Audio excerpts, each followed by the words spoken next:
เดี๋ยวสิพาจุงแขนไปพุ่นมาจัดให้เดี๋ยวหนึ่งสองสามเอ้าเห็นเป็นคนว่าเอ้าบนทุกคนหนึ่งสองสามโอเคเอาตรวจสอบเดี๋ยวส่งหากันเนาะบรรยากาศไปเบิ่งเพิ่นเด่นทะเลกันน้ำทะเลสาดว้าว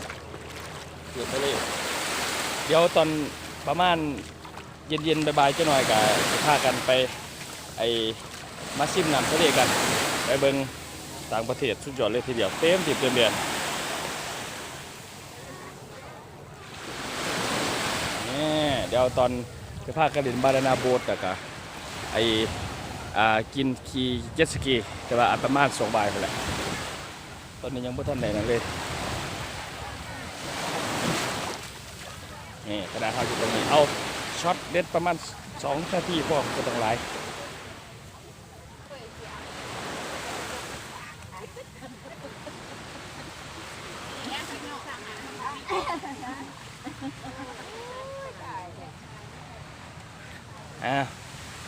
เริ่มไทยหูเฉพาะได้กินยังกันไปก่อนแล้วกัน